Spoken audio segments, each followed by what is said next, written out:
कर्मों का फल। एक बुजुर्ग आदमी स्टेशन पर गाड़ी में चाय बेचता है। गाड़ी में चाय बेचकर वह अपनी झोपड़ी में चला गया।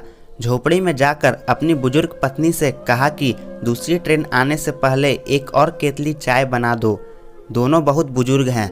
आदमी बोला कि काश हमारी भी कोई औलाद होती तो हमें इस बुढ़ापे में कमा कर खिलाती। औलाद न होने के कारण हमें इस बुढ़ापे में भी काम करना पड़ रहा है।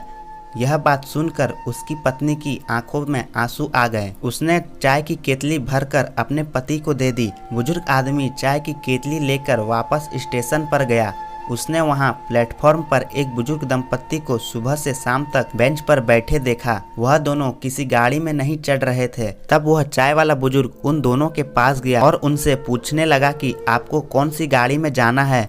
मैं आपको बता दूंगा कि आपकी गाड़ी कब और किस प्लेटफॉर्म पर आएगी। तब वह बुजुर्ग दंपत्ति बोले कि हमें कहीं नहीं जाना, हमें हमारे छोटे बेटे ने यहाँ एक चिट्ठी देकर भेजा है और कहा कि हमारा बड़ा बेटा हमें लेने स्टेशन आएगा और अगर बड़ा बेटा ना पहुँचे तो इस चिट्ठी में जो पता है वहाँ आप पहुँच जाना। हमें तो पढ़ना लिखना आता नहीं है, आप हमें बस यह चिट्ठी पढ़ कर बता दो यह पता कहाँ है ताकि हम लोग अपने बड़े बेटे के पास पहुँच जाए। चाय वाला ने जब वह चिट्ठी पढ़ी तो उसके पैरों तले जमीन खिसक गई।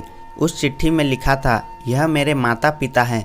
जो इस चिट्ठी को पढ़े वह इनको पास के किसी वृद्ध आश्रम में छोड़ आए। चाय वाला ने सोचा कि मैं बे औलाद हूँ, इसीलिए बुढ़ापे में काम कर रहा हूँ।